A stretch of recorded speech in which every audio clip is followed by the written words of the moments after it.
Flags Great Adventure is arguably the best Six Flags park, but they've been on a roller coaster drought for about a decade. Rumors and evidence appears to be pointing to a 2020 roller coaster.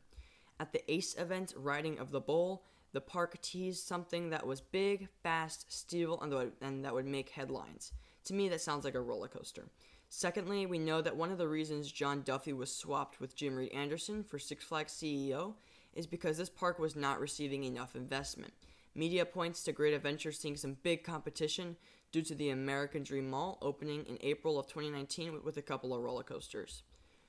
So let's assume the park is going with a roller coaster for the year of 2020. I think the first rumor that I'd like to address is the T-Rex theory. There's a rumor going around that Rocky Mountain Construction had sold at least one T-Rex model. Again, take this with a grain of salt, I don't know how accurate that is. If this rumor is true, I'm like 90% sure that Six Flags bought it, and as for which Six Flags park, I think it's safe to assume Six Flags Great Adventure.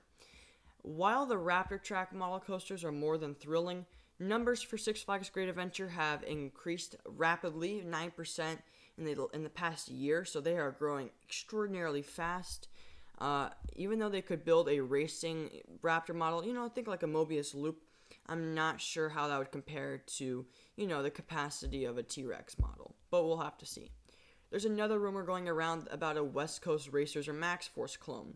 Personally, I'm not as hyped up for those two coasters as some other people, so I have my personal opinions on how they would do in the park. But as for if the park needs them or not, yes, this park absolutely does need a second launch coaster. Even though it's not in my best interest, it's probably the best fit for the park.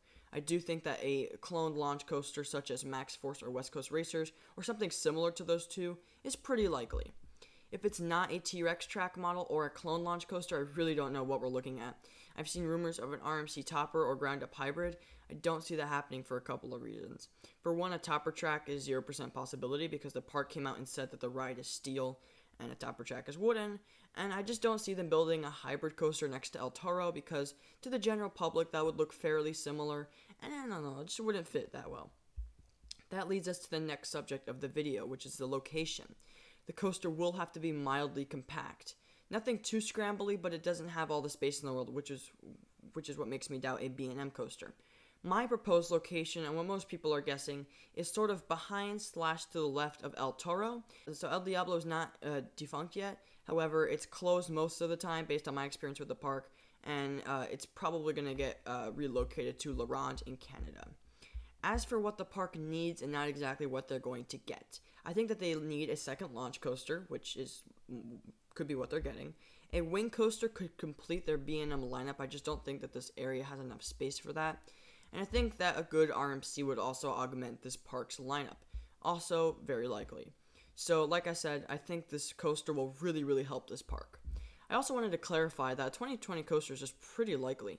El Diablo is probably going to close any day now. There's a green construction barrier to the left of El Toro, and that area of the park makes it kind of dead, so I think that this would be a nice spot for a roller coaster. Anyway, guys, thank you so much for watching. Be sure to like and subscribe if you're new around here. My name is Cupcake Coaster, and I'll catch you all next time. Bye, guys.